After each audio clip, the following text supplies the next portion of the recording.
ตุไอ้กะโลกสะไทยอักชมตกปะหองแบบนี้เนาะปิดจะกลัวไอ้จำไรแม่นកំពុងតែឆ្ងល់នោះដែរស្រាប់តែមានមាសជ្រុះមកតាមដំបូលជាច្រើនមាននប់ឃើញហើយភ្ញាក់ផ្អើលជាខ្លាំងតែមានរឿងអីចេះមិនក៏មានមាសធ្លាក់ពីប្រហោងដបូលបែបនេះជួនគ្នានោះក៏មានពពែមាសមួយក្បាលបង្ហាញខ្លួនចេញមកនិងបាននិយាយថានេះជារង្វាន់សម្រាប់អ្នកជាមនុស្សស្មោះត្រង់ជាមនុស្សល្អហេតុនេះអ្នកស័ក្តិសមនឹងទទួលបានរង្វាន់បែបនេះហើយរឿងមាសជ្រុះតាមដំបូលកាលពីព្រេងនេះមានបរិះម្នាក់គឺជាជាងសាងសង់ផ្ទះគាត់តែងតែសាងសង់ផ្ទះឲ្យគេគ្រប់គ្នាបានយ៉ាងល្អលុំមានពេលមួយនោះលោកសេដ្ឋីក៏បានអញ្ជើញគាត់ធ្វើរឿងមួយនេះនៅតាមផ្លូវ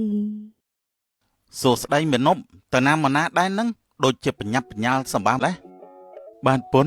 គ្នាទៅជួបលោកសេដ្ឋីនឹងណាមិនដឹងថាលោកសេដ្ឋីមានអីខ្ញុំសាងសង់នោះទេឯងជាជាងផ្ទះតូចតាចលោកសេដ្ឋីមុខជាជួលឯងទៅសង់ខ្ទមឬក៏រងសេះមិនខានទេគ្នាក៏គិតថាអញ្ចឹងដែរលាសិនហើយណាឈប់សិនណែបើខ្ញុំឮថាលោកសេដ្ឋីសង់ក្រោលសេះគឺខ្ញុំមិនទៅទេវានាំតបាក់មុខតែគ្នាមិនប្រកាន់ទេជាជាងសាងសង់មិនគួរប្រកែករាល់តម្រូវការអតិថិជននោះទេមិនថាអញ្ចឹងហីនេះហើយដែលជាមូលហេតុដែលឯងតែងតែមិនទទួលបានការសាងសង់ខ្នាតធំឬមានឱកាសចូលរាជវាំងនោះអីព្រោះតែឯងនេះរវល់សាងសង់ខ្ទមនិងសង់រោងសេះនោះហើយបាទបើអញ្ចឹងខ្ញុំទៅហើយណាព្រោះពួកយើងមានការគិតមិនដូចគ្នាទេហ្នឹងហើយទៅចុះខ្ញុំក៏ប្រញាប់ទៅសង់បរិយាដំណាក់ថ្វាយព្រះធីតាដែរលំដាប់យើងវាខុសគ្នាកុំនិយាយគ្នាយូរពេកខ្ញុំខ្មាស់គេណាបាទបើអញ្ចឹងលាហើយណាសំណាងល្អណាស់សម្លាញ់នេះពតសាច់ចំអកដែលមាននប់ទទួលបានការងារតូចតាចតែមាននប់វិញនោះមិនប្រកាន់ទេផ្ទុយទៅវិញគាត់នៅតែបន្តការងារមួយនេះដោយក្តីស្រឡាញ់នៅចិត្តព្រៃមួយលោកជួយខ្ញុំផងខ្ញុំឈឺណាស់ឈឺខ្លាំងណាស់តើលោកយាយកើតអីហ្នឹងមើលទៅលោកយាយដូចជាមានរបួសហើយចាំចៅជួយព្យាបាលជូនណាចាចៅសូមមេត្តាផងណាយាយឈឺណាស់បាទលោកយាយចាំបន្តិចចាំចៅលាយថ្នាំឲ្យឥឡូវនេះចាចៅ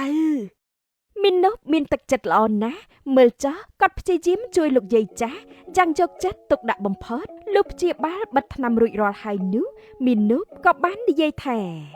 រួចរាល់ហើយលោកយាយតោះចាំចៅជូនលោកយាយទៅផ្ទះតែផ្ទះយាយនៅឆ្ងាយណាស់ចៅមុខជាខកការធ្វើដំណើរមិនខានទេណាមិនអីទេលោកយាយចៅអាចជួយយកអាសាលោកយាយបានតា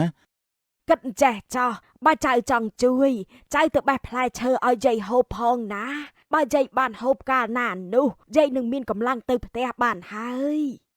បាទលោកយាយចុះផ្លែនោះនៅឯណាដែរទៅគឺនៅចិត្តមាត់អូតែថាដើមវាពិបាកឡើងណាស់បើមិនប្រយ័ត្ននោះចៅអាចនឹងមានគ្រោះថ្នាក់បានណាមិនអីទេចាំចៅទៅបេះយកមកជូនលោកយាយមើលតែចៅពិតជាមានទឹកចិត្តណាស់យាយពិតជាអរគុណហើយបាទលោកយាយសូមលោកយាយចាំបន្តិចណាបន្តិចទៀតចៅត្រឡប់មកវិញហើយចាចៅ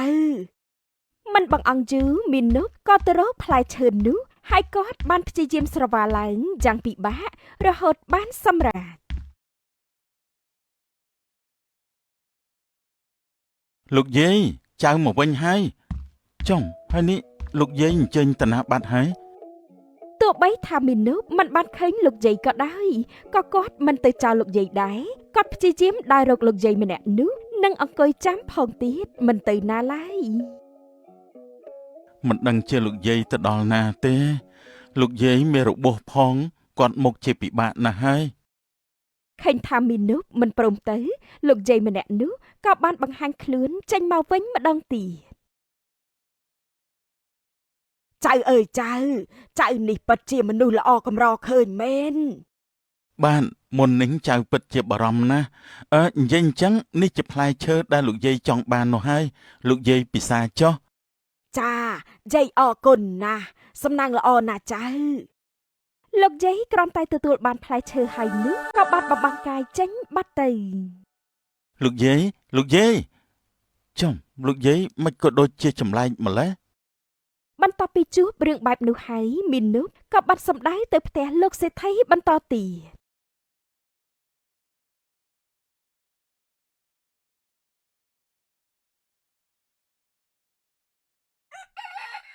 នៅផ្ទះលោកសេដ្ឋី ជំរាបសួរលោកសេដ្ឋីសុំទោសដែលខ្ញុំមកយឺតយ៉ាវមិនអីទេបើបានមកអញ្ចឹងគឺល្អហើយយើងស្មានតែឯងមិនមកអន្តើបានជាមកហើយសម្រាប់សិនចុះស្អែកសុំធ្វើការណាមានុបកុំឲ្យឯងហត់មិនអីទេលោកសេដ្ឋីខ្ញុំមិនហត់ទេតើលោកសេដ្ឋីចង់ឲ្យខ្ញុំបានសាងសង់អីដែរទៀនខ្ញុំដូចជាមិនទាន់បានដឹងសោះគឺសង់រោងពពែមួយហ្នឹងណាតើឯងអាចធ្វើបានទេអូបាទពិតជាបានប្រកបណាស់លោកសេដ្ឋីស្អែកនេះខ្ញុំនឹងសង់ជូនលោកពីព្រលឹមតែម្ដងយើងល្បីថាឯងពូកែណាស់តែមិនទាន់ឃើញស្នាដៃជាក់ស្ដែងទេបើឯងសង់វាបានល្អយើងនឹងបន្តហៅឯងទៀតឯងមិនខ្វះការងារធ្វើទេបាទលោកសេដ្ឋីខ្ញុំបានពិតជាអរគុណលោកណាស់ចាប់ពីពេលនោះមកមីនុបខិតខំផ្ចិតផ្ចង់ណាស់ដូច្នេះគាត់ពិតជាចំណាយពេលយូរគួរសមផងដែរនៅក្រៅផ្ទះលោកសេដ្ឋី ឯងធ្វើវាតាមដំណើរទៅណាកុំបខំពេកអីចំណែកប្រាក់ឈ្នួលយើងនឹងផ្ដល់ជូនមិនឲ្យខ្វះខាតទេបាទលោកសេដ្ឋីខ្ញុំនឹងធ្វើវាដោយផ្ចិតផ្ចង់បំផុតល្អណាស់ធ្វើហើយបើសិនជាហត់ក៏សម្រាកទៅកុំបខំអីណាកាន់តែយូរកាន់តែផ្ចិតផ្ចង់កាន់តែល្អបាន រងពពែដែលគ្រប់គ្នាគិតថាតូចនោះសម្រាប់ជាងដតីធ្វើតែ3ថ្ងៃឬមួយសប្តាហ៍ទេប៉ុន្តែមីនុបវិញនោះមិនចឹងឯណានៅចិត្តរងពពែ សួស្ដីមេនុបយ៉ាងម៉េចទៅហើយតើលោកសេដ្ឋីឲ្យឯងសាងសង់អីដែរអូគឺរោងពពែហ្នឹងណាសម្លាញ់អើយថាហើយថាលំដាប់ឯងនេះវាគ្មានទទួលបានការសាងសង់អីពិសេសទេត្រឹមរោងពពែរោងជាមហ្នឹងវាល្អបំផុតហើយបាទត្រូវហើយតើពុតមានការងារអីបានជាមកដល់ទីនេះអូគឺខ្ញុំមកមើលឯងហ្នឹងណាខ្ញុំស្មានតែឯងស្លាប់បាត់ទៅហើយនោះអីព្រោះគ្រាន់តែធ្វើរោងពពែក៏យូរនោះយូរដែរគ្នាមិនទាន់បានស្លាប់ទេគឺគ្នាជាប់សាងសង់រោងនេះរោងនោះណែនិយាយអញ្ចឹងសង់រោងពពែសង់អីក៏យូរសម្បើម្លេះរាប់ទៅដូចជាចូលខែហើយណាបើបែបនោះរកស៊ីមិនទាន់គេទៅវ៉ៃគឺគ្នាខំផ្ចិតផ្ចង់នោះអីពុនគ្នាមិនប្រហែសទេនិយាយយកល្អបើថាធ្វើអន់ទៅផ្សំបើយូរអញ្ចឹងនោះណែបើសង់យូរម្លឹងតើពេលណាទៅមានពេលទំនេរទៅវ៉ៃអូមិនអីទេគ្នាអត់មានបញ្ញាប់តាណាផងឈួតមែនអញ្ចឹងតើបានជាមិនមានបាននឹងគេសង់បានហើយលាហើយណាបន្តសង់រោងកាកនេះទៀតទៅចុះបាទសម្លាញ់ពលចំអកហើយនីពុតក៏បានចាក់ចេញទៅវិញចំណែកមីនុបក៏បានបន្តធ្វើការដោយមិនបាច់អារម្មណ៍បង្ខំប្រញាប់សាងសង់ដោយដើមដដែលយ៉ាងណាក៏ខ្ញុំមិនប្រញាប់ដែរព្រោះបើលោកសេដ្ឋីសុំបែបណាខ្ញុំត្រូវតែធ្វើតាមដោយសារនេះជាភារកិច្ចក្នុងនាមជាអ្នកទទួលខុសត្រូវនោះអីកន្លងទៅអស់រយៈពេលដ៏សែនយូរទីបំផុតមីនុបក៏បានសាងសង់រួចរាល់និងយ៉ាងប្រណិតផងដែររួចហើយមែនទេបានរួចហើយលោកសេដ្ឋីសូមលោកពិនិត្យមើលចុះបើមានខុសទាស់អីខ្ញុំបាននឹងសង់ជូនជាថ្មីបានណាលោកសេដ្ឋីមើលទៅឯងពិតជាជាងដែលទទួលខុសត្រូវខ្ពស់មែនយើងពេញចិត្តស្នាដៃរបស់ឯងណាស់សូមអរគុណណាស់លោកសេដ្ឋីនេះជាការតបស្នងលើការអត់ធ្មត់របស់ឯងយើងសូមជូនមាសប្រាក់និងគ្រឿងសង់ផ្ទះបានមួយខ្នងឲ្យឯងដើម្បីសង់ផ្ទះថ្មីមួយចុះអូបាន